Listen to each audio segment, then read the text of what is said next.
This is CBS News Chicago. Now at 9, be sure to bundle up because another bitterly cold day is ahead with a cold weather advisory in effect right now. We're tracking the temperatures and how to stay warm. And terrifying moments for passengers when a Delta flight crashes in Toronto. The investigation now underway to figure out what went wrong. And President's Day protests nationwide. How people are taking the streets and speaking out against the Trump administration as major federal cuts continue.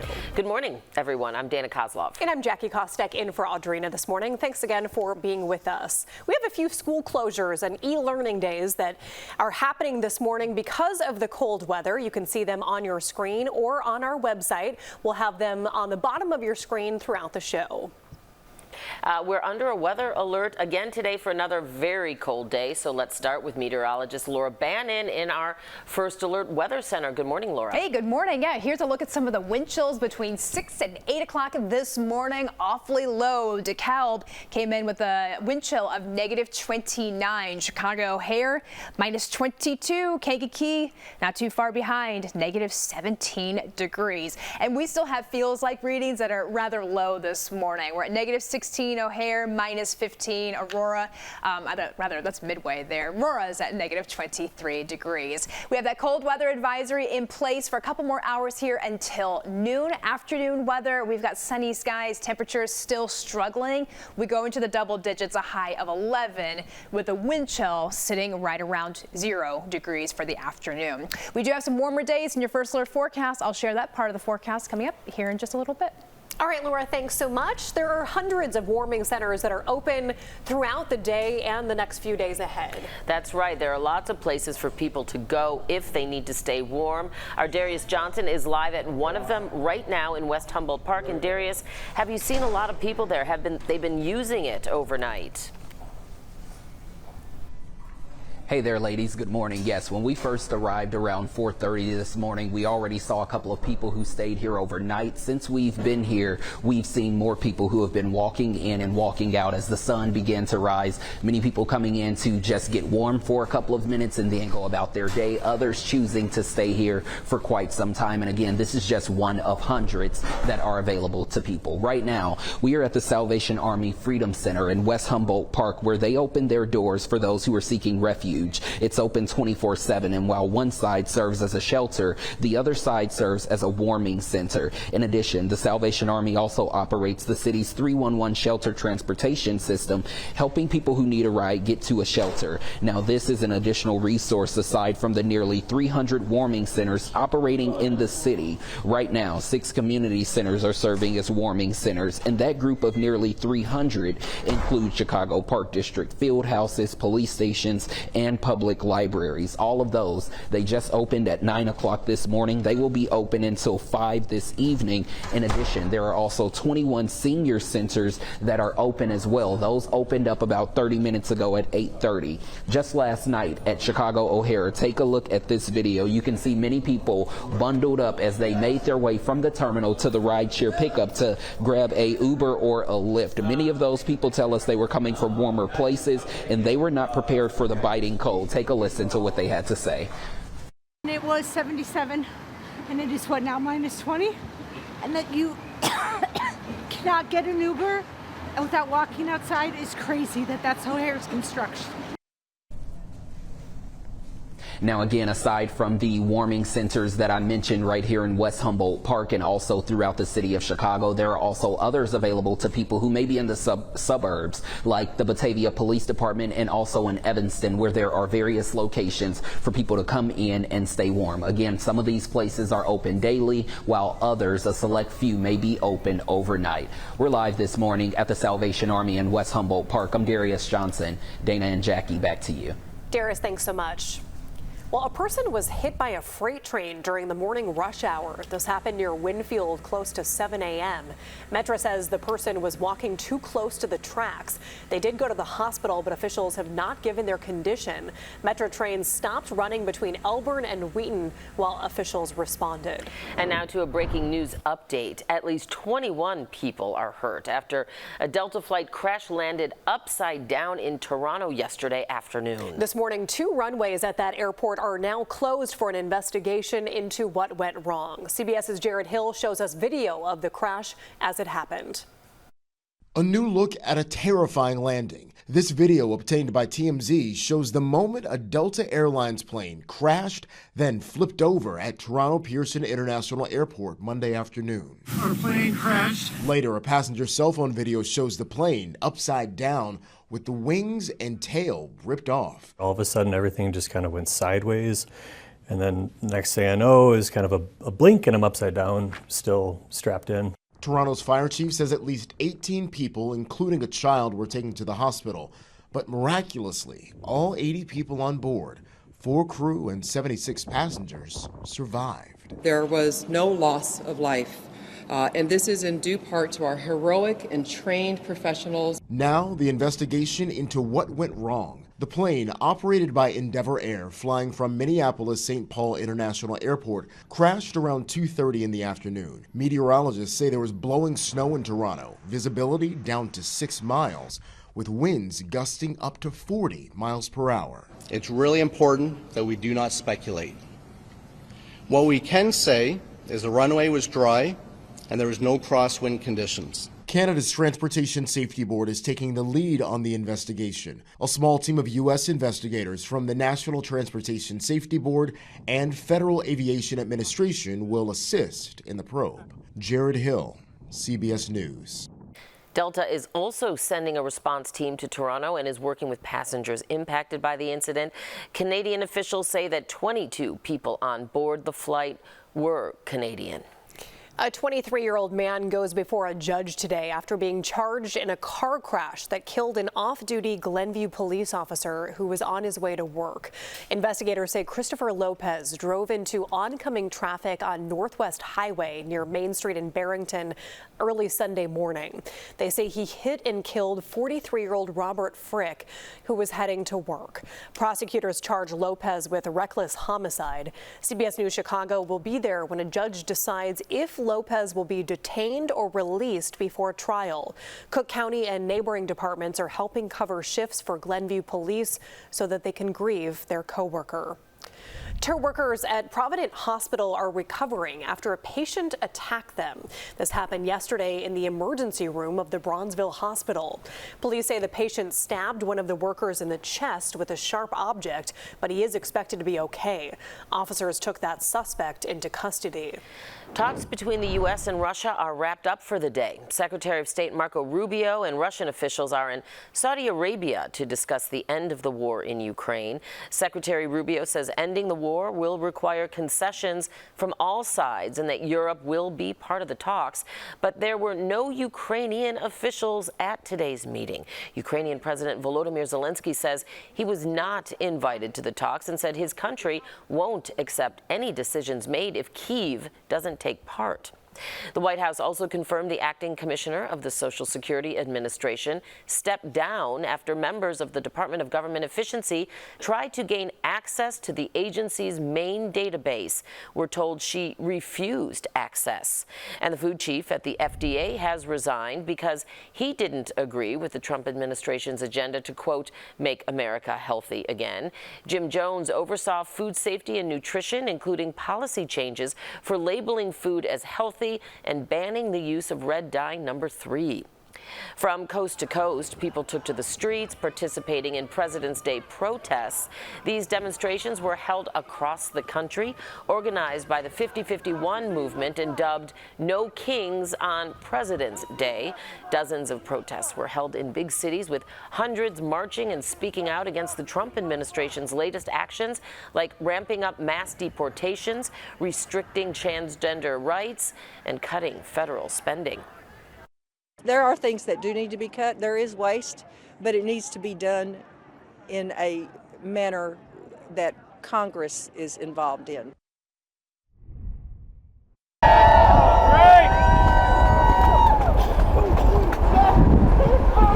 We also saw groups of people marching through downtown Chicago yesterday to protest the president. The group Refuse Fascism held a protest and marched towards Trump Tower. Demonstrators say it was aimed at stopping President Trump and MAGA. And Democratic leaders in Illinois also rallied against the president's effort to downsize the federal government. This is all about tax cuts for the wealthy. Everything we're talking about here in terms of cutbacks in the basic programs for most deserving people in America is about generating money for more tax cuts for the wealthy people of America. Since taking office, the Trump administration has fired a number of top officials. Another 77,000 federal workers have accepted buyouts. The latest agency targeted is the FAA, where several hundred employees have been let go since Friday. President Donald Trump's decision to make cuts at the U.S. Agency for International Development are putting 2 HIV vaccine trials on hold in South Africa. One vaccine had produced an immune response in rabbits. A second vaccine candidate was about to be tested on humans. It's unclear if or when that project could resume. South Africa has the world's largest population of people living with HIV, with 8 million. It's a hub for research on the virus, with teams using the same mRNA technology that created some of the COVID-19 vaccines. The HIV pandemic continues. COVID has come and gone, but HIV is still with us. The only thing that is going to make a huge impact in preventing new HIV infections is an HIV vaccine that will provide lifelong protection to people. The president also targeted South Africa with an executive order to cut all funding to the country. He's upset about South Africa's land reform policy, which is meant to address inequalities stemming from apartheid. It also comes after South Africa accused Israel of violating the 1948 Genocide Convention with its acts in Gaza. Trump's close advisor Elon Musk was born in South Africa. Well, next, navigating investment anxiety. A financial expert joins us live with advice on how to save and invest your money during this market uncertainty. Bitterly cold weather continues for another day, but there's a warming trend on the horizon. We'll feel the heat by the weekend. How much warmer it gets still ahead. With President Donald Trump back in the White House, investors have been keeping an eye on Wall Street to see how the markets are impacted. Between inflation, higher interest rates, and talks of tariffs, there is a bit of uncertainty out there right now. And joining us live now with some advice is Andrea Williams, a wealth management advisor with Northwestern Mutual. Thanks so much for being with me this morning. Thank you for having me. I very much appreciate it. Okay, what advice do you have for investors who might be concerned about their money being tied up in the stock market right now? I know things have been relatively stable, but there is a lot of uncertainty. Of course, there's always going to be uncertainty, and we've seen a number of significant movements with the executive orders and political decisions that are being made, but our encouragement is always to stay the course. It doesn't really make sense to pull your money out of the market or change direction on your investment strategy. What happens in the political offices is very different than will happen in our economy at large, and everyone really should stay the course. And just to reiterate, I mean, we hear this a lot, but if we have some bad days and people have money in the stock market, don't panic, right? Exactly. You shouldn't panic. You should, again, stay the course and not change your strategy overall. Okay. What about people looking to invest in anything and maximize their wealth potential? What is a good first step to people who might be overwhelmed about where to start? First, I would say make sure that you're living below your means and you can identify an amount of money that you can save every month, because it doesn't really help to get started and putting that money in the market and then having to pull it right back out because you have an emergency. So certainly make sure that you have resources allocated that you're going to invest that you won't need to spend on anything else. The next thing is, I would always encourage everyone to lean on a financial professional. There are tons of folks out here at all levels for individuals of all income that can help people invest and learn about the stock market and identify where to get started. So, live within your means or under your means, right? It's easier said than done for some people. Yes. Would you suggest also then, obviously making it a priority to invest, but also establishing an emergency fund first or simultaneously, so that if there is an emergency, you don't have to dip into your investments? Or what are your thoughts on that? Absolutely. Having an emergency fund 3 to 6 months of your monthly expenses set aside before you start to do anything aggressive or risky is a great idea. But then also simultaneously, it does make sense for you to enroll in your employer-sponsored retirement plans. You never want to miss out on any of the matching or additional profit sharing that might be available in those plans. And those typically are the perfect place for people to get started and dipping their toe in the water when it comes to investing. And you just talked about, you know, feel free to utilize a financial advisor, a financial, you know, professional. That's just daunting to some people. How do you find the right one? Great question. You can, of course, head to northwesternmutual.com and identify individuals that are in your area. And many people take it upon themselves to host interviews. They ask friends and family who they're working with, and they sit down with more than one financial professional, and they identify who they fit best with. You know, a lot of people, I remember when I was younger, I was like, I just don't have money to save. I just don't have money to save. So someone thinking along those same lines, is it even worth putting $5 a week away? There are plenty of apps and programs that will invest the change. So, for example, if you spent $2.50, they would take that additional 50 cents that didn't quite reach the dollar, and they would invest it on your behalf. So there are apps like that that help people get started. And as I mentioned earlier, using your employer-sponsored plan, what's really helpful about that is that your dollars are taken out of your paycheck before they get to your bank account, and that has been historically the strongest saving strategy that anyone has ever used. Because if you don't see those numbers in front of you, you're not going to spend them, right? Correct. You don't think you have them, right? Out of sight, out of mind sort of thing, in a good way. Yes. Okay, Andrea Williams, thank you so much for being here and sharing a lot of these thoughts and tips on investing. It's really important, I know, for people to try, if they can, to set up that so-called nest egg. Thank you for having me. Thank you so much.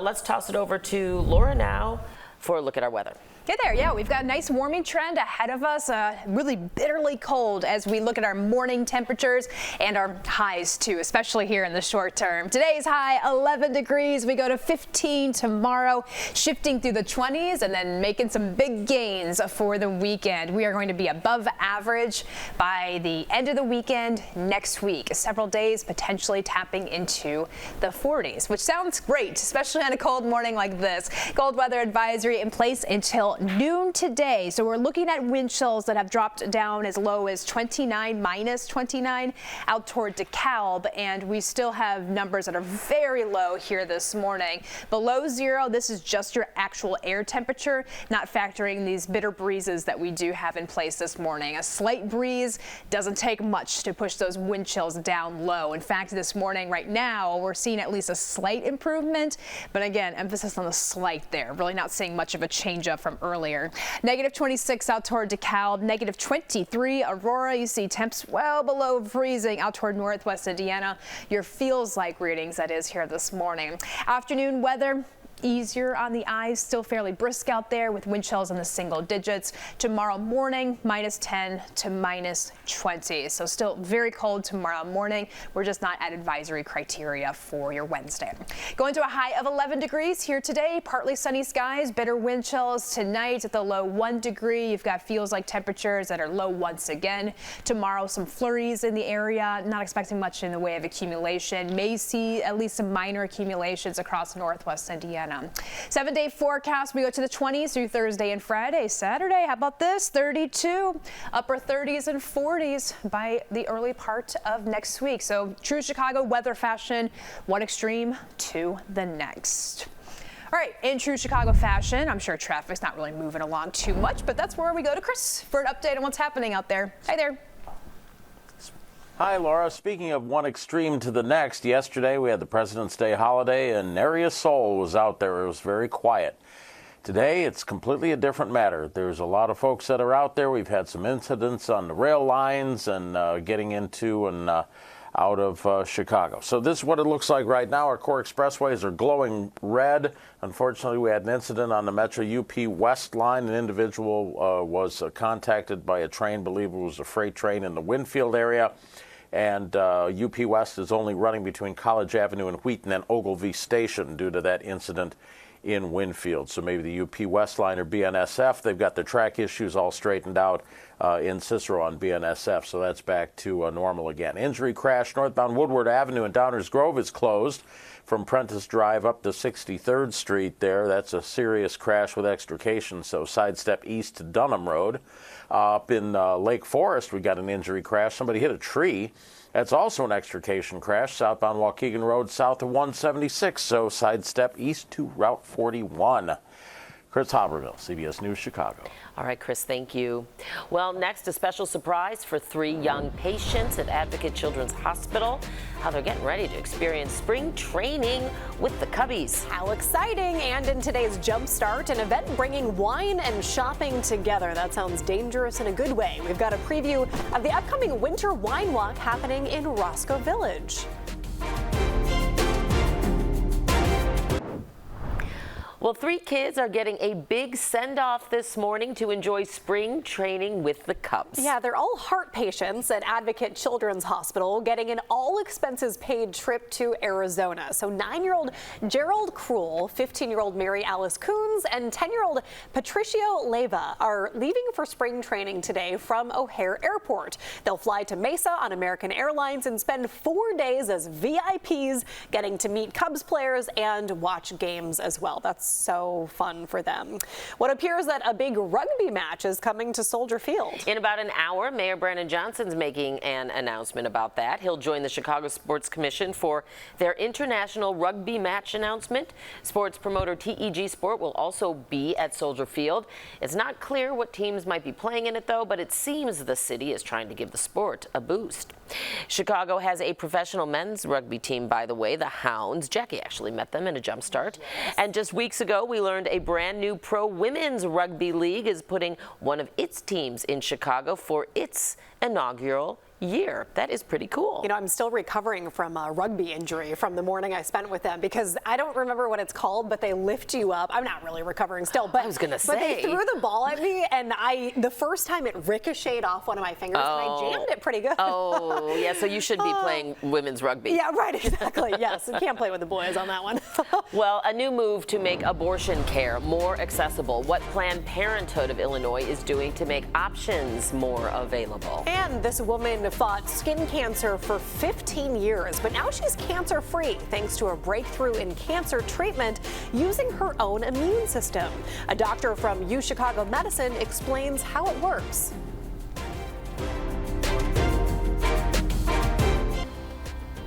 This is CBS News Chicago. Good morning, everyone. I'm Dana Kozlov. And I'm Jackie Kostek in for Audrina this morning. It is 9:30, and we thank you for sticking with us on this Tuesday morning. This half hour, we continue to follow the investigation into another plane crash, this time a Delta flight landing upside down in Toronto. We'll share the latest on what we're learning this morning. But first, we're in weather alert mode once again today to keep you updated on today's bitter temperatures. A cold weather advisory is in effect right now until noon.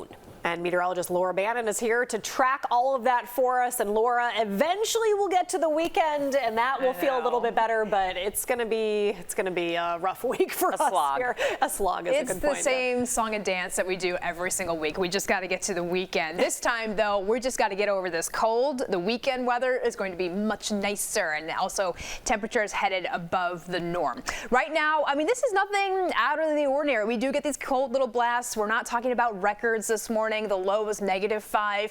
It's the wind chills that we are working with some problems right now. So the cold weather advisory is in place until noon today. -16 O'Hare, it's -26 DeKalb, and -23 out toward Aurora. A couple more hours of this, though we do find our air temperatures at least at below 0 right now. We're going to see highs today in the single digits off toward the west, headed toward a high of 11 at O'Hare, 12 degrees Midway and Valparaiso here today. So when can we say goodbye to these bitter wind chills? I'll show you the warm-up in your first alert forecast here shortly. Back to you.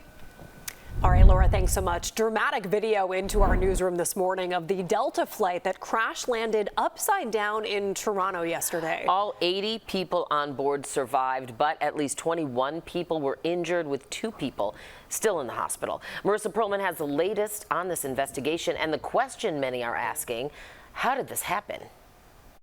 That is where NTSB officials and aviation officials will look to today to try and answer that question: what went wrong here? The same question coming from those passengers who were on board this flight. We just landed. Our plane crashed It's upside down. 1 minute you're landing, kind of waiting to see your friends and your people, and the next minute you're physically upside down and just really turned around. But it sounded, I mean, it was just cement and metal, you know. The plane operated by Endeavor Air flying from Minneapolis-St. Paul International Airport crashed around 2:30 in the afternoon. Meteorologists say there was blowing snow on the ground with winds gusting up to 40 miles per hour. At least 18 people, including a child, were taken to the hospital, but all 80 people on board survived. Analysts say the plane's safety features likely had something to do with survival. The 16G seats, which were put into the aircraft many years ago, prevented the seats from coming apart during this accident, which made it survivable. Canada's Transportation Safety Board is taking the lead on this investigation, but American officials will also assist. Delta sending a response team as well to Toronto. Reporting in the newsroom, I'm Marissa Perlman, CBS News Chicago. All right, Marissa, thank you. We are learning new details after an explosion Saturday, at a home in Cicero. Authorities have not yet identified the body found at the scene on the 2200 block of Central. The couple who live at the home were getting married at the time of that explosion. A relative left the wedding early and has not been seen since. That man's car was found outside of the home after the explosion. The new bride returned to the scene yesterday to look for her 6 cats. We're just dealing with the aftermath of grieving, but also there's so much more ahead that, you know, we take it literally hour by hour. Cicero officials suspect a gas leak caused the explosion. The village is now helping 11 families affected by that blast. Right now, family and friends are remembering a young boy who was killed when a fire broke out in a West Rogers Park apartment. Only on CBS News Chicago, we spoke to the boy's aunt. The fire on Friday morning killed Milan Campbell. We're told his mom, Samina Contras Campbell, is still in the ICU with 3rd-degree burns on her hands, feet, and face. The Chicago Fire Department says flames broke out on the 1st floor of the building and caused back porches to collapse. Milan's family set up a memorial outside of the apartment at Granville and Fairfield. His aunt tells us that she wants him to be remembered as a boy who was deeply loved. These were the streets that he walked every day to daycare with mom, to the stores. You know, they were hand in hand all the time.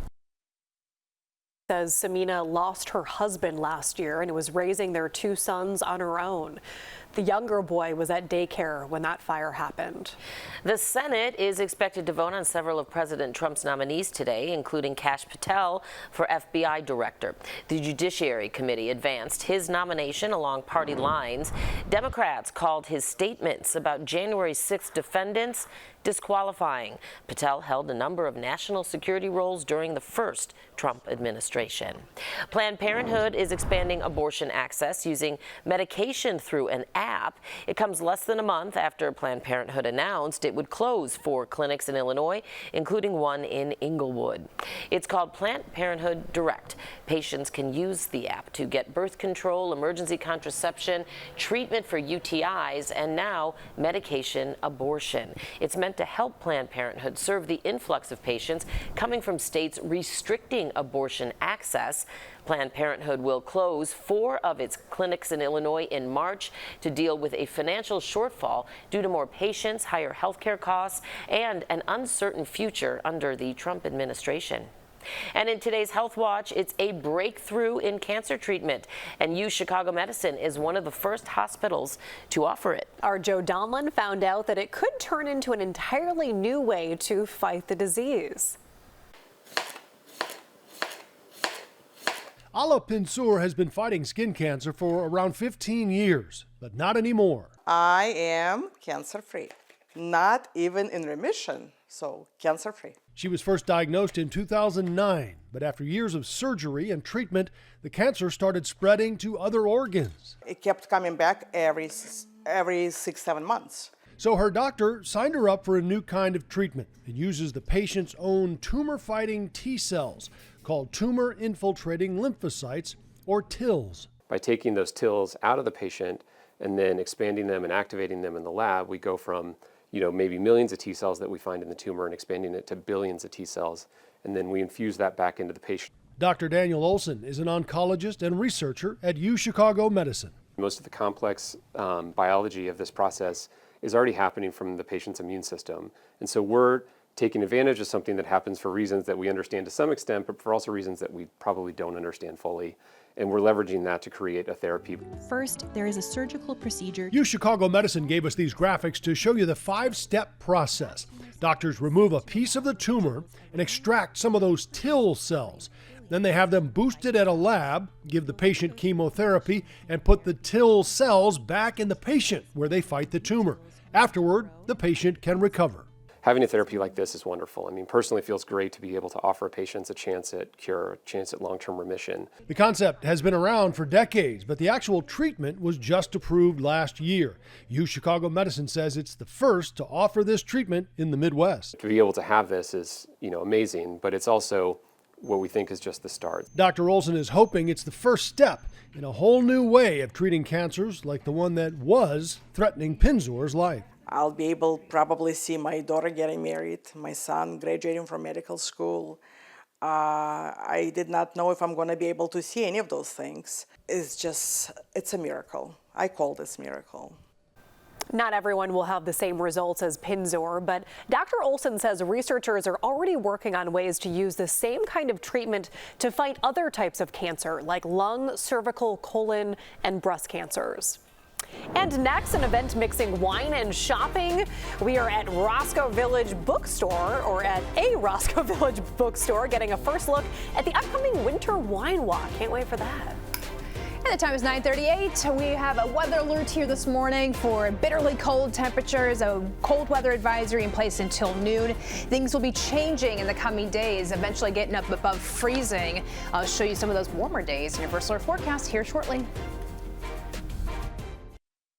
Welcome back. In today's Jumpstart, we're getting a preview of the Winter Wine Walk happening in Roscoe Village next Friday. Visitors can browse through more than 12 shops along Roscoe while tasting winter wines. I mean, that sounds fantastic. Sure does. And joining us now is the owner of one of the participating shops, Amanda Anderson, founder of Last Chapter Bookshop. Thanks so much for being with us this morning.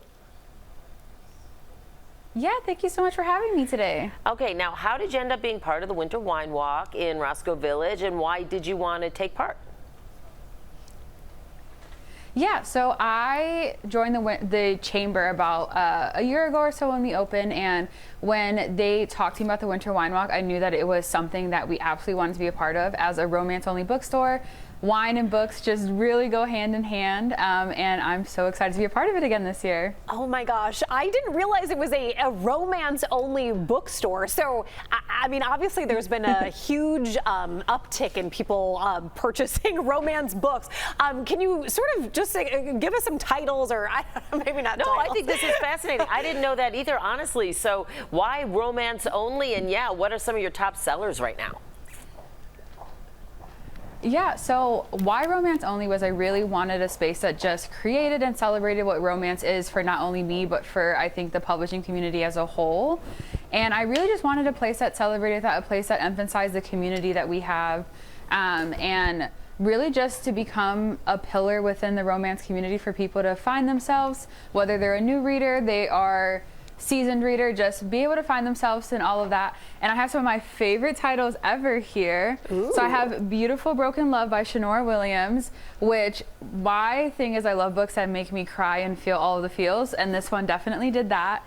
And then I have Say You Swear by Megan Brandy, which is my absolute favorite book of all time. I reread this once a year, and it is the best experience every single time. And then another title I have is Praise by Sarah Kate, which I think is just such a profound piece of work. I absolutely love it. I love this entire series, and it is definitely a go-to recommendation for me to new readers. I love it. Amanda, I think for a lot of folks listening right now, you know, we advertised it as a wine walk. So what is the experience of folks who come on the Winter Wine Walk and end up in your shop? Will you actually have wine at your shop too, or is it just shopping for books? No, yeah, we will actually have wine as well. On top of just having books and just being a really fun space, we have those selfie booths that you guys saw a little bit earlier. This wine walk, we will have red and white, which is always a great time for everyone involved. And yeah, we'll have wine, we'll have some different snacks, we'll have good vibes, good music. So come and hang out with us. Okay, I have one real quick question, Amanda, so you have to be quick. So if I come into your bookstore and I say, I need a romance, but I don't want it to be too sappy, but I don't want to cry because it's really sad, you could help me find a book. Don't laugh at me, Laura. Absolutely. It is my favorite. It is the best part of my job to help you find the perfect book for you. Okay, awesome. Okay, well, that could be fun. Amanda Anderson, founder of Last Chapter Bookshop up in Roscoe Village. Amanda, thank you so much for your time, and folks can get tickets right now for that winter wine walk. It's next Friday, February 28th, by the way, from 5:30 to 8:30, and tickets are $45. I like that it is on a Friday, too, because I think people hopefully will be able to, you know, be done with work, head over there. The weather will be much better next week for a wine walk. Yes, on Friday. Good. Any thoughts on what it might be that Friday, by the way, to be strolling around? You know, the last week, actually the last like 10 days of the month, which is the end of February, we're going to be in a really nice place. So 40s, that's nice. yeah. So yeah, perfect timing. Oh, absolutely, perfect timing. Okay. It looks like you got some big plans next Friday. I actually am going to the Joffrey on the 28th because I was like, how do I make that both work? I don't know. I'm going to worry about that later. And yes, and I think I'm in the market for a romance. I haven't read one in a while. Now, what were the specifications of this book? It can't be too sappy, but it also can't be where at the end I'm crying so hard because it's so sad. Yes. I want happy. We need happy, Do you need Laura. like a little comedy in it? Or no? Oh, that'd be great. Great. Yeah, a little comedy. You know, I have a couple friends who are really into the fantasy romance books right now. That's what What is it? What is it? The Onyx Storm? Is that? Maybe. I don't know. The title's the four something. There's a four in it. She had them. My daughter is reading one. Was reading one of them, and I saw it, and I was like, oh, that. But I didn't want to, slow us all down. No, it's okay. So what was that one book that I just saw? Dave, can you pan back across? It was red and it was yellow. We need to call Dave, and can you just get them back up right now? We need to talk about this real quick. You should just buy me a cup of coffee really quick. While you're out there, All right, no, let's talk business. Let's talk about this warm up because it is coming. It's just going to feel like an eternity from now, especially when you had wind chill values this morning that were nice and low. The lowest reading, -29 out toward DeKalb. We're still seeing some really low numbers with those wind chills, but that's going to be retreating for the afternoon. Now, we're still really darn cold through tomorrow, too, but we're going to be looking at more clouds. So at least it's been nice the past 2 days with the sunshine. Flurries are going to be possible throughout the day tomorrow, and then beyond that, more sunshine, weekend warming trend, and next week. Highs going up into the 40s. Right now, we have the cold weather advisory in place until noon, and actual air temperatures below 0 this morning. O'Hare at -1, it's -4, McHenry, Aurora, DeKalb sitting at -5 degrees. Now here's a look at those winds right now coming in from the northwest, and they've got a little kick to it too, especially out toward Aurora and DeKalb. So it's really having a drastic impact on those feels like readings. You can see that little pocket right there where it's -23 DeKalb and also Aurora, 16 below 0 for O'Hare. Rest of the day today gets a little bit better. Still have these bitter breezes in place, so that's going to keep wind chills right around 0, if not below. Tomorrow morning, -10, some of the colder readings as low as -20 degrees. Going for a high of 11 here today. We're really not putting big numbers on the board, especially tonight with a low of 1 degree. Tomorrow we head to 15. Keep the momentum going through the rest of the week. 24 and sunny by Friday, 32 on Saturday. Temperatures in the 30s and 40s for much of next week, 42 by next Monday. All right, Chris, on over to you. Love that trend. I wish the travel times were doing the same thing, except, well, I'll tell you right now, they're up high and staying high because everybody's back to work. Holiday's over, and look at all the red on the map. All the core expressways are glowing brightly. I've got better news on the Metro UP West line. Last time up, talked about how service was only running from Wheaton into Ogilvie Station, and now service has resumed the entire way from Elburn through Wheaton all the way to Ogilvie with extensive delays. That's after an individual that was on the rail line was hit by a train in Winfield. Some trains are going to be running out of sequence, so keep that in mind. May still want to use the BNSF until they get everything all caught up. Core expressways are pretty busy. What is going on right here? Look at this cluster. We've got a bunch of different roads that are all clustered together here, getting to the inbound side of the Ryan at 18th Street because the right lane is blocked. IDOT's just arrived on the scene of a stall, but you've got the inbound and outbound Stevenson, the inbound Ryan. Those are all merging into that same spot there where that stall is at. Still some delays and cancellations. O'Hare, 21 flights have been canceled, and now 2 flights are off the list at Midway. Have a great day. Drive safe. Let's be nice to each other. Chris Habermill, CBS News Chicago.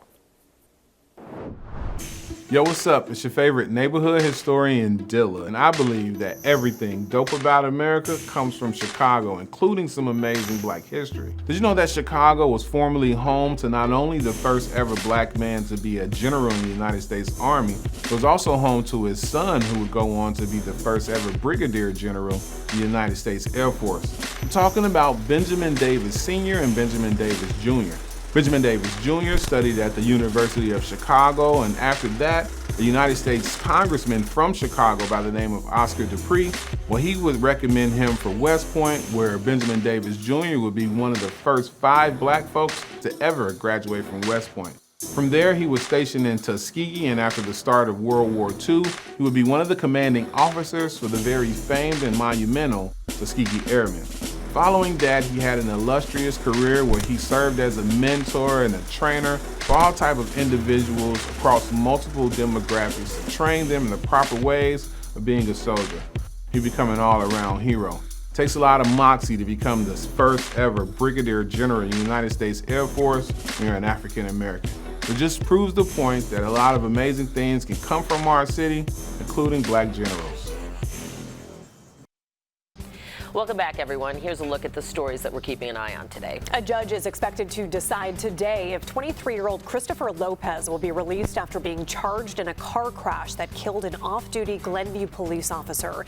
Investigators say Lopez drove into oncoming traffic in Barrington, killing 43-year-old Robert Frick, who was on his way to work. A person was hit by a freight train near Winfield. Metro says the person was walking too close to the tracks when it happened after 7 a.m. this morning. Officials have not released anything more about the person or that person's condition. Metro trains have stopped running, though, between Elburn and Wheaton while officials respond. Warming centers are open across the city and suburbs to help people deal with these bitter cold temperatures. Among the places you can go, the Salvation Army's Freedom Center in Humboldt Park. All Chicago police districts will be open 24/7. Chicago Public Libraries, Park District facilities, and community centers will also be open during their normal business hours.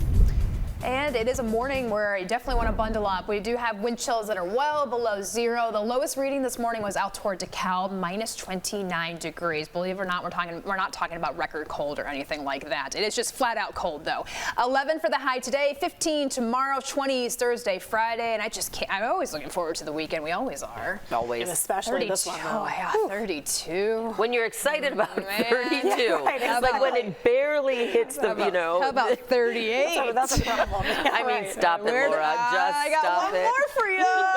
40. Oh, knock it off already. We'll take it. You know, I think we should just make a trip to that romance bookshop. I think that's one way to get through the week. I think that's a really good idea. And they have wine on wine day. That's true. You know, wine on wine. Wine on wine day. You guys dressed for it. That works out. I know. We dressed in our favorite We wine, did, winter wine yes. color, Laura. You guys look great. You look You and your Prosecco. Yeah, right. Just Prosecco. When I think blue, I think Prosecco. Have a great day, everybody. Bye. Thanks so much for joining us on the News at 9. Your local news continues right here on the stream. Have a great day. Who would think it's Friday?